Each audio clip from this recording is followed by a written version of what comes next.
Hello, sir. My name is Chetna. My question is, whenever someone insults me, I am not able to forgive them. I feel deeply hurt, and that hurt prolongs. And even after a long time, I'm not able to forgive the people who hurt me. So I don't like this about myself.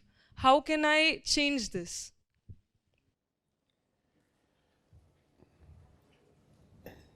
Any kind of harm that can come to you can come only due to lack of self knowledge. We live, we say we exist, we keep on uttering the word I, but we never clearly, very assuredly know who we are. There is a vague feeling, there is some kind of estimate that we carry. We have a hazy figure of ourselves, but we do not know for sure who we are and what we are referring to when we say I. So that is our situation. We walk around, we carry I cards, we carry Aadhaar cards. We say we are, I am, I exist. I am, I exist, but I never fully, surely, clearly know who I am. What is the result? Let's conduct a small experiment here itself.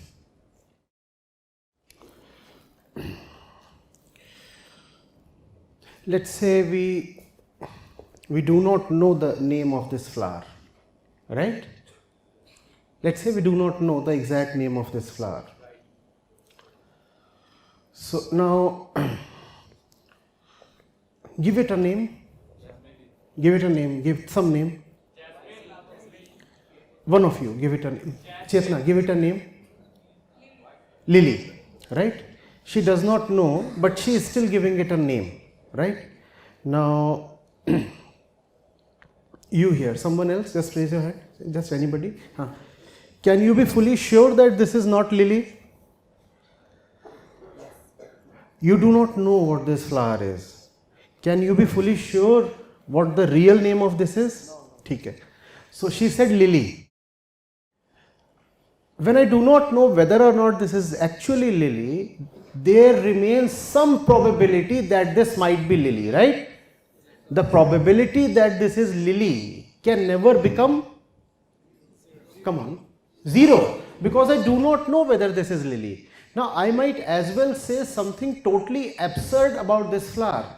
I might go to the extent of saying that this is not a flower at all. I might say this is a shoe. Now that sounds so absurd, so weird, right? Somebody saying this is a shoe. But then I do not know what it is. So I'll feel that the fellow is saying something very unacceptable. A crazy kind of thing. They saying this is a shoe. But I'll never be able to confidently, assuredly refute him. There will remain a doubt, a lingering doubt. Who knows for sure? Maybe this is actually a shoe. Because I have never bothered to closely inquire and know what this really is. So somebody calls it a shoe, some part of me, even if a small part, gets into a doubt, starts thinking, what if this really is a shoe? And all of that happens because I do not have knowledge of what it actually is. Now here we are referring to an external object. We are referring to a flower. In life, this flower is who I am. And I do not know who I am. So someone comes and says, you are a shoe. Now I don't feel like being a shoe, but then that person has just lobbed it very confidently towards me. Hello there, you are a shoe. So I start shivering within. I do not know who I am, right? Equally, someone can come and tell me, you are a fool. Now, do I clearly know who I am? If I clearly know who I am, then it won't matter to me what others talk about me, exclaim to me as, address me as, name me as. It won't just matter, right? Here you are, and you are Chetna, right? And I say, no, Rekha is an utter idiot. Does it matter to you? Why does it not matter to you? And I'm pointing at you, I'm saying Rekha is an idiot. Does it matter to you? Did you feel hurt? Did the question of forgiving even arise? When does the question of forgiving the offender arise? When you are first of all offended. But here I am saying, Rekha, you are an idiot. Why is she not offended? Why is she not offended? Please. She knows she is Chetna. If I know who I am and someone tells me I am somebody else, to me that would be at most a joke. Right? To me that would be at most a joke. But suppose she has some kind of amnesia right now, forgetfulness. She does not know who she is. And I am saying, Rekha, what will she be forced to believe then? Who knows? Maybe really I am Rekha. After all, he is saying I am Rekha. And Rekha is being talked of as an idiot. What if there are 10 people around you who tell you that you are Rekha? If you know for sure you are Chetna, it won't matter to you. But if you do not know, this society will carry you away. This one comes, I suppose, either from the Hitopadesh or the Panchtantra. So there was this Brahmin, a pretty foolish one, who was carrying his calf through the jungle.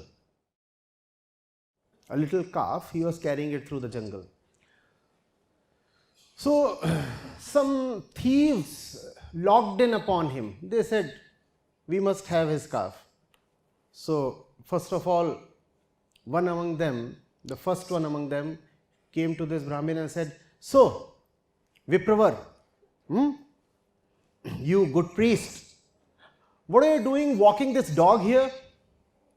And what does the Brahmin say? Well, what are you talking? Drunk or what?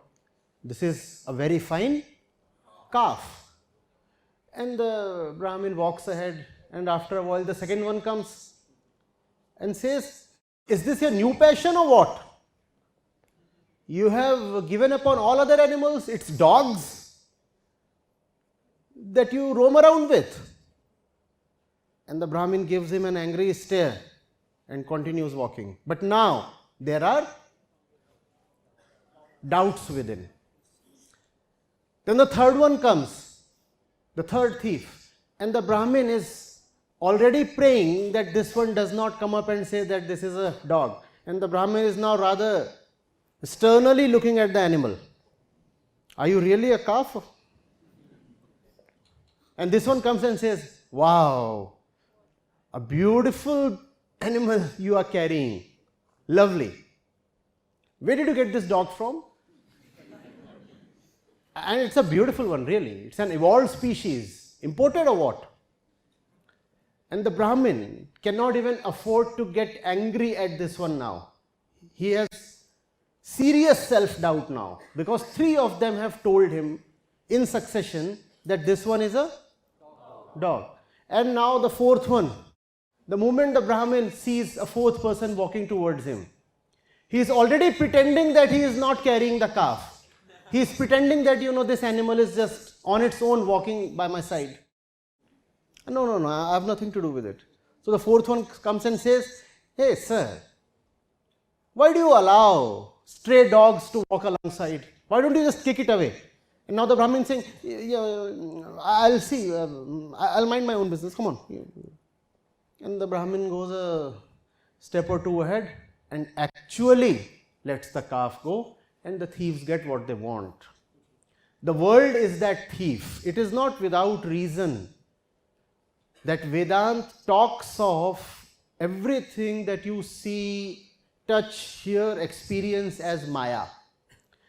You know what Maya is? It makes you believe in that which does not exist. It makes you forget that which is real, which really exists. It will tell you 1,000 things about yourself, and you will come to believe in all those things that the world has told you about who you are. Please examine this. Do not take me at face value. Whatever you know about yourself, is it not coming from the world? Have you ever tried to investigate into your own self-image, self-concept? That's the reason why Advaita Vedanta keeps the question koham, who am I, at the center.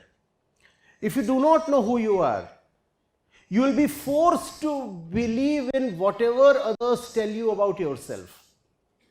And that's where from all these problems, someone comes and hurts me, offends me, someone comes and just inflates me by praising me, someone is able to motivate me, someone is able to demotivate me.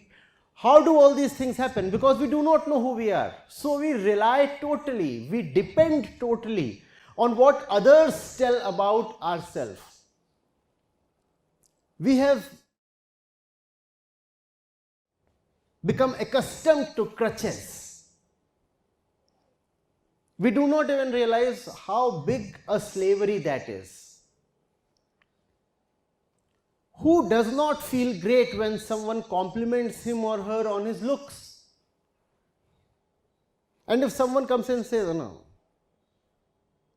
you look obnoxious in this jacket. And the jacket might be an expensive one, and you might have actually selected it with care.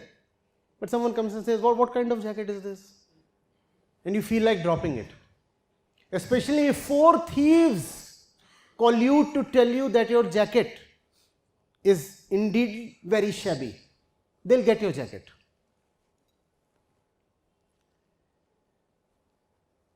It's not whether I am really ugly or not, whether I am really stupid or not. That's not the question. I might actually be stupid. But then I should be the one who should know that I am stupid. I should not require someone else to come and tell me I am stupid. Do you get this? The shame does not lie in being stupid. We are entitled to our stupidity. I have been stupid throughout my life. That's okay. We are entitled to be stupid. Vedanta does not say that you cannot be stupid. You can be stupid. But you are not entitled to be self-ignorant. Do you get the difference? You are entitled to be whatever you are in a prakritic way. You did not choose your looks. You did not choose your IQ. You did not choose your birth. You did not choose your parents. You even did not choose your country, your religion, your surroundings, your economic conditions. None of that you chose. So all that is okay. You are entitled to be 6 feet 5 inches. You are entitled to be 5 feet 2 inches. All that is okay because that's what non-doership is, right? I didn't do that. Somebody is born a male, somebody is born a female, somebody is born diseased. You didn't choose that. So all that is okay. What is not okay is not knowing yourself. And when you do not know yourself, the world becomes your master. As young people, how many of you want to be ruled by the world? And how many of you want to live free lives? Now this freedom is at the core of Vedanta. What is the goal of Vedanta? Happiness, pleasure, riches, fame, social acceptance. What is the goal of Vedanta? Freedom. And such pure and absolute freedom, you call it liberation. Not just ordinary freedom. Liberation. And you cannot be liberated without self-knowledge. Now do you see why our relationships are toxic? Now do you see why others manage to hurt us, harm us, bloat us up and also puncture us? Do you see? Why are you in such a bad mood? Somebody sent me an offensive message. Does that happen or not? Your entire day can be ruined. Somebody sent you an offensive message. Why have you chosen a bad course to study? Why have you enrolled in a discipline you don't really care about? How did you get into this kind of a shady job? Why did you choose this sector to work in? How did you get hitched to this person? Do all these things happen or not? Somebody is pursuing a bad course, somebody has gotten into a bad job, somebody is now stuck in a bad relationship. Do these things happen or not? Do you see, most of these things happen because we listened too much to others. And listening too much to others becomes a compulsion. You cannot avoid it.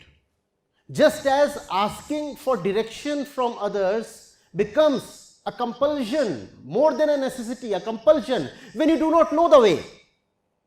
When you do not know the way, you will be forced to ask from others. I did not know which course to choose, which college to go to, which course to register in. So what did I do?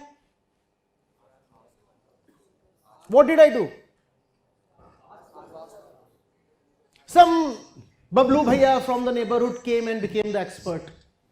How did he manage to become the expert? We can't blame him. He was offering his free services. We have to blame. Why did I not know it for myself? Whose life is it? So who should have known? I should have known. Why did I have to fall dependent on this fellow? I remember my JEE counseling day. So we were all there at IIT, Delhi itself. And very few of us had any idea what the different branches are all about and what the different IITs are all about and which one to go to. And the choices were swinging just so wildly. One did not know where to go to. I mean, aerospace in IIT Kanpur at that rank. Biotechnology at IIT Delhi. IIT BHU, you could have electronics. IIT Guwahati, you could have had computer science. No, 4 entirely different places. IIT Kharagpur, you could have had naval architecture. No, these are such disparate choices. How are you even considering all of them? You should know what you want from life, shouldn't you? But we don't know anything. So what do? We go to the person standing next to us. Sir, so what is your rank? What are you choosing? No, this fellow looks nice. This fellow? Right. So he is going for civil at IIT Bombay. Another totally new option opens up. So look. From computer science to biotechnology to electronics to civil. Anything can happen because we don't have a center. So we just keep rolling. When you have a center, it is very, very difficult to influence you. And insult, you must see, Chetna, is a kind of influence. You have been influenced. If you tell me I am wearing black, why will I listen to you? I know what I am wearing. Why don't you know how you are inside? White or black or orange or whatever. So self-knowledge is not some archaic word for the scholars alone. It is the fundamental requirement of every normal, ordinary person like you, like me. We all need self-knowledge. Otherwise, the streams of time and the forces of society will just carry you away and dump you somewhere, and life is short. Before you realize, your time will be gone and death knocks. Also, mind you that the lady quoted insult as a problem. Nobody ever quotes praise, commendation as a problem. We do not realize that if others are able to lift your mood by praising you, you have already licensed them to sink your mood by insulting you. Do you see this? But we are all crazy after compliments, are we not? Do you ever take this as a problem? You know, sir, something happened. In the morning, when I was coming to the college, this chap comes to me and says, wow, great hairstyle.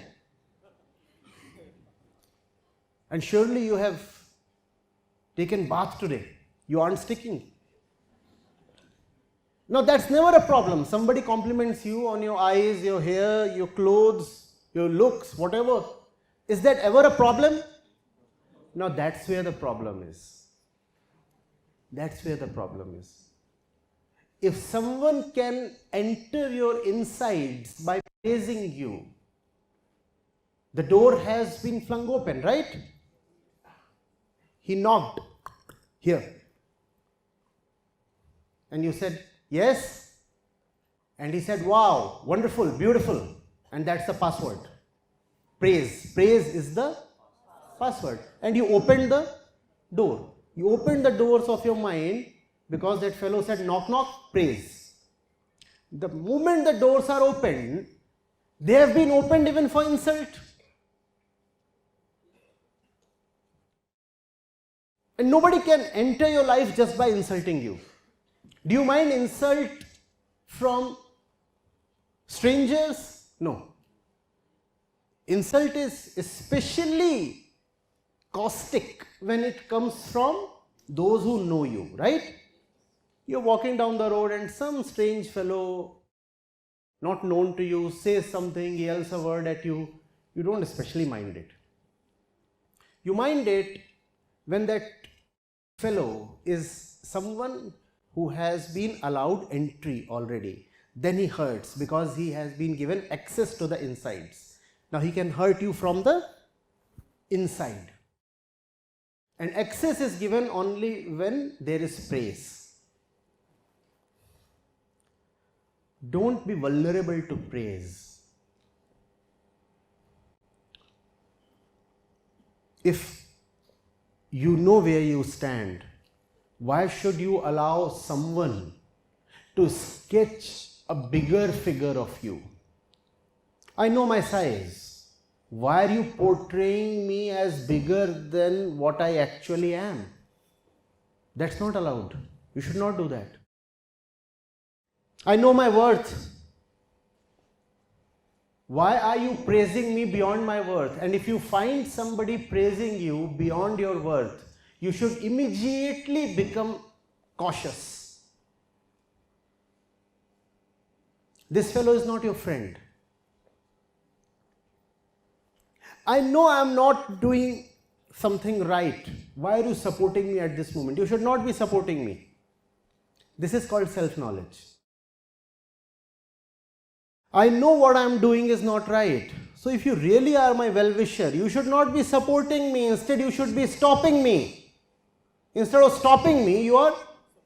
But we love it when somebody supports us, right? No. That's called not knowing yourself. If you really are a friend, come on, stop me. That's what friendship is all about. So, if you want to be insult proof, be ignorant proof. If you are ignorance proof, you will be insult proof. People will come and say 1,000 things to you. That's what the world is for. The world is there to give you 1 billion kinds of experiences. So the world is constantly coming to you, making you feel this way, that way, that. Your job is to not to get easily swayed. Let the world say what it has to. Am I not conscious? There is an object. This.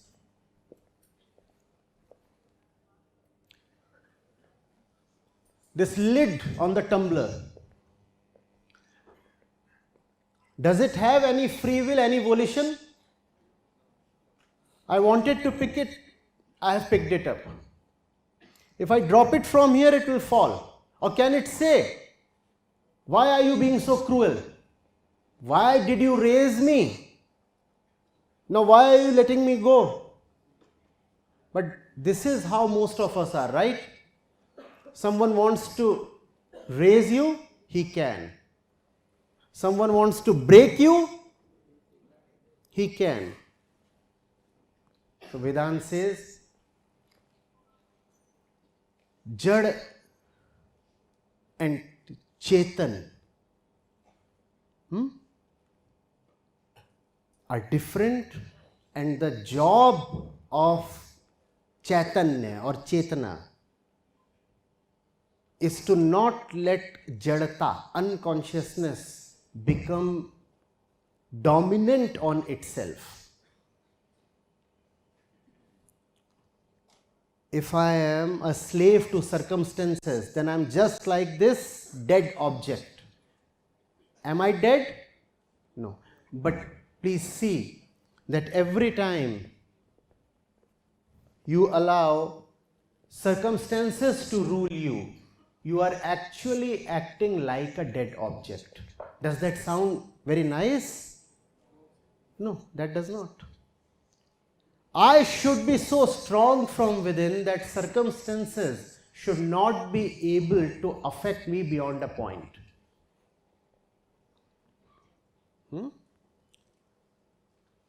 Outside everything is changeable. Inside there should be an unchanging core. This is skin. Obviously, sun, heat, cold, water, wind will affect it. But all those things should be able to affect only my external shells. My core, my interiority should remain untouched by whatsoever is happening in the world. And that thing that must always remain untouched, what do you call it? What do you call it? That's called Atma, the self, the truth. The truth. If you are alive, then this is the definition of being alive. Please note with care. You are alive only if you have something within that circumstances cannot even touch. Then you say, I am truly alive. Others just appear to be alive. They are not really alive. They are like, have you seen leaves falling from trees?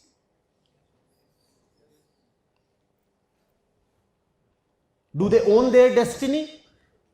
No, they are ruled by the winds. Most of us, unfortunately, are like fallen leaves. We have no interior locus of control. There is no Atma. All we have is strings that others are pulling all the time. Puppets. We are young, intelligent, vigorous people. We will not live like puppets, or would we? That's what. That's what. Yes.